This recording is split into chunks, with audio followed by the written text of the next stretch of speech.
Welcome to Tower Talk Business Radio on the voice of Nassau Community College 90.3 WHPC.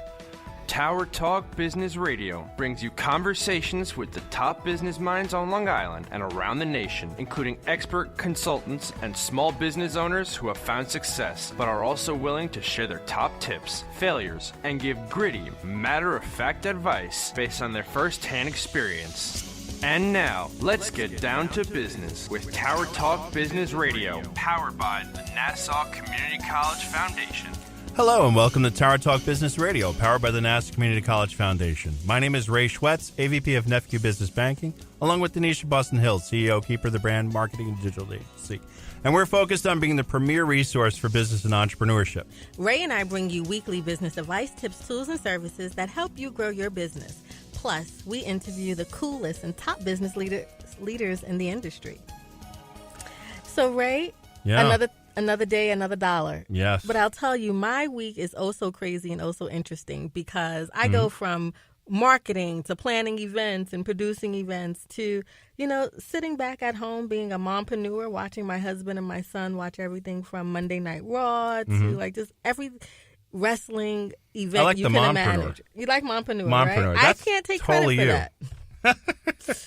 So, yeah. It's absolutely driving me crazy. I literally have to go upstairs. I'm like an old school wrestling person. Oh, yeah? Jimmy Superfly Snuka and Hulk Hogan and all those guys. So these new cats and gals. Yes. Because these girls have bodies that are out of this world. And I don't know what I'm going to do to get back there, but hopefully. I can see you mixing it up with them. I need like some magic. You could do it. I don't think so. But if they have some magic advice, I would love it. Okay. All right? Yeah, well. What do you think? I think that we have the perfect people in this room right now, our guests today, who can help us with that. Because we have genuine wrestling and superhero people right here. All I am just brimming with excitement. Really? Yes. I love it. Did you catch the pun there? I did. Helping provide us with business empowerment today is our guests, actually our two guests, Kim Adragna and Brimstone. Woo! Yes, very excited. Nice to finally be here, guys. Yeah. What's up, guys? We're excited to have you.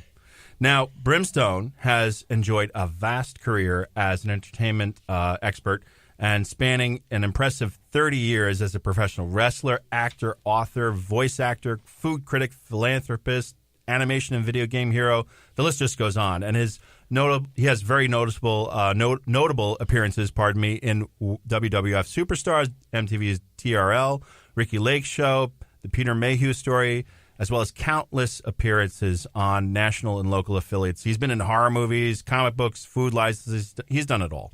And he's co-founder and CEO of Hound Comics and most recently host of the pop culture podcast Grindhouse Radio with a listenership of roughly 4 million listeners weekly, just like Tower Talk. So, wow.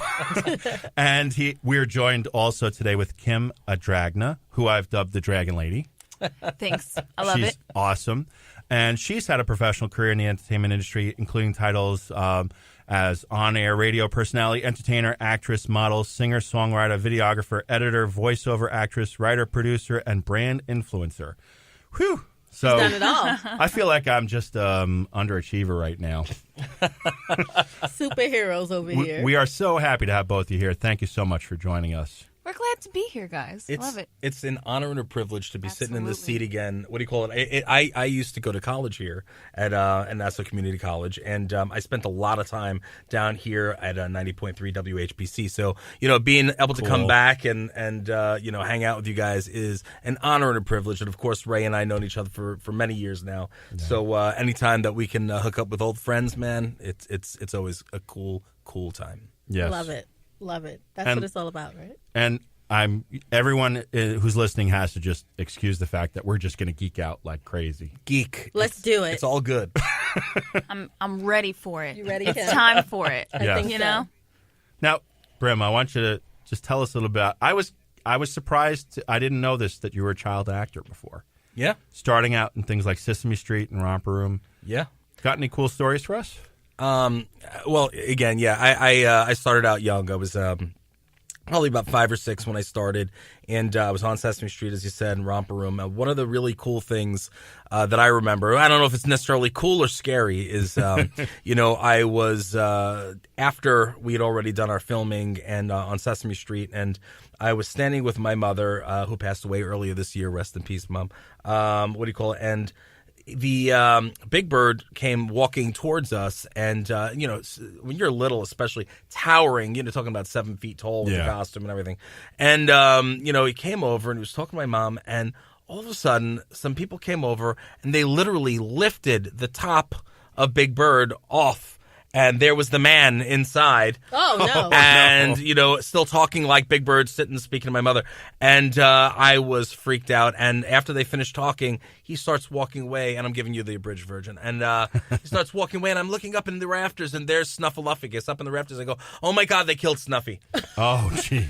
Yeah, so I that love was it. That was one of my earliest memories with that. And Ruining your childhood. Really cool story is years later, we were signing at the Great Philadelphia Comic-Con, and the promoter comes up to me, Chris Wirtz, fantastic guy, and he, every once in a while, when he gets short on hosts or whatever, he goes, listen, I know Brim will do it and he'll handle it, and he knows everybody anyway. So he goes, all right, can you do me a favor? Do you think you can do this for me? I go, well, what's this? He goes, well, it's a little bit of a surprise because it's kind of, involving you too. I said, what are you talking about? Sure enough, he wound up having, Big Bird himself, all right, the event. And the two of us, for the first time in over God knows how many years, had the opportunity to sit and do the panel together. Nice. So it was a joint panel. It was fantastic. And did you tell him about the therapy bills? Or? Yes. Yeah. And we just had the chance that we saw him and his wife, what was it, about like 3-4 months ago? Yeah, I think back in April. Yeah, nice. And he's still doing meet and greets here and there, but I think he's going to be stopping very soon. He's getting up there, and amazing. He was just doing Big Bird, and I believe they just announced that he's retiring this year. Oh wow! So, but fantastic people. Very cool. Now we're jumping ahead a little bit, but Kim, so how did you guys get together and get involved with the endeavor that you're on now?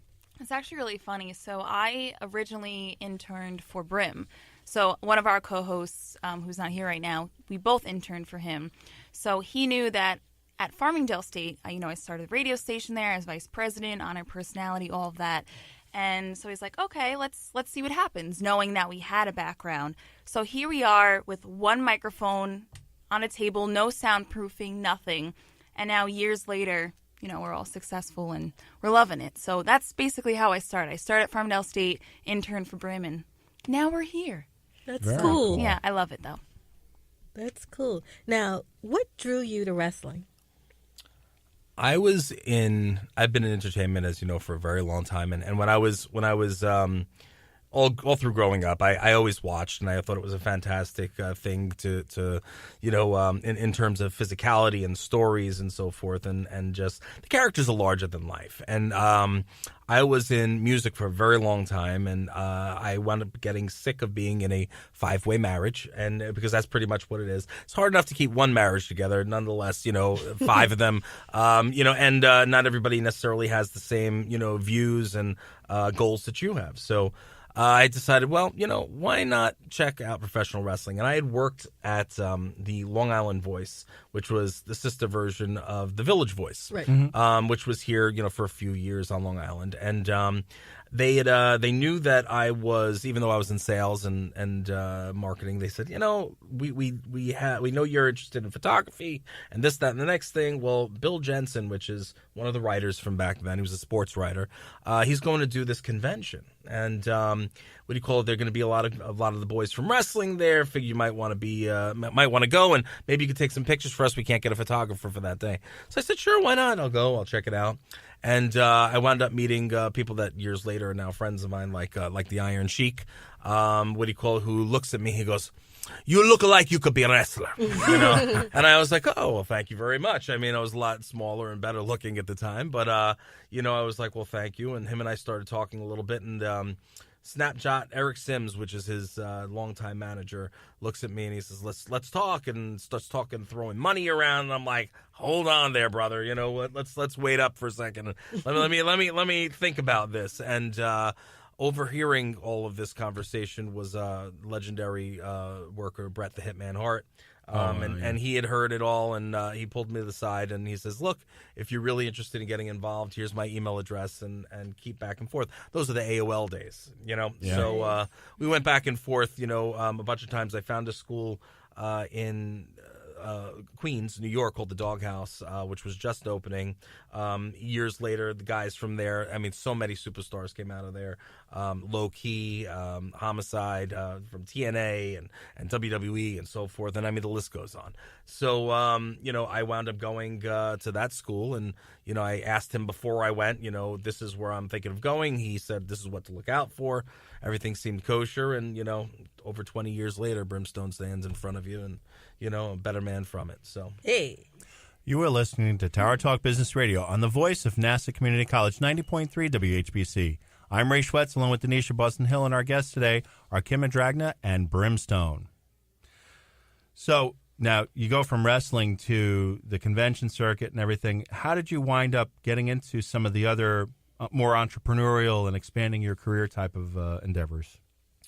Everything that I do is always like a natural progression. What's the best natural progression from this? The next natural progression from being a sports entertainer, a professional wrestler who has a character and a gimmick that I own is I felt was a comic book. You know, because you know, wrestlers are you know, pretty much real life superheroes, depending on the characters, of course. And you know, I thought that would be really cool, and I figured, let me put together a team. I put together a team, and, you know, Brimstone and the Border Hounds was born.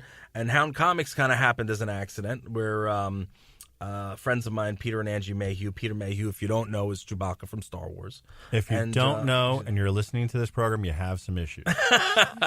And what do you call it? And we were signing at a convention together, and, you know, Angie looks at me and she goes, Brim, you know, I love the stuff that you're doing, and you always do such a good job in promoting and this, that, and that. And she goes, do you think you could do it for us too? We have 2 kids' books. I was like, well, aren't you signed to Lucasfilms? Because the stuff had to revolve around Chewbacca. And what do you call it? She said, yes, but we can make some things happen.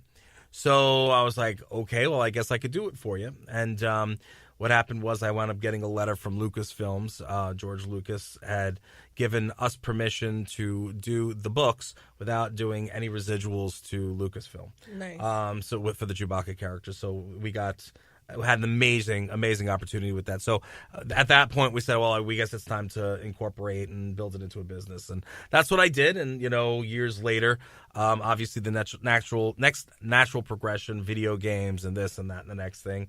And since I was touring again, I said, well, I'm going to be touring. I want to do something outside of just being in planes, trains, automobiles, hitting these venues, and that's it. So I want to see where we're going.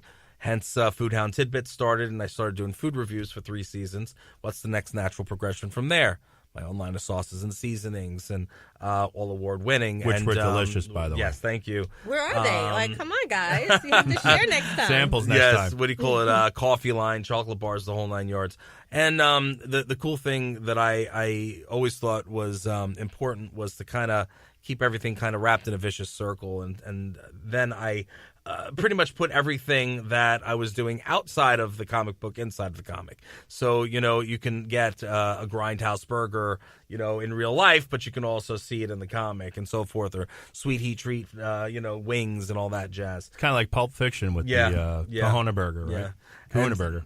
And, you know, and then for years and years, you know, I hosted a lot of events. I've done everything from, you know, wing eating contests to the hot jalapeno pepper contests, hottest pepper in the world for Maxim magazine.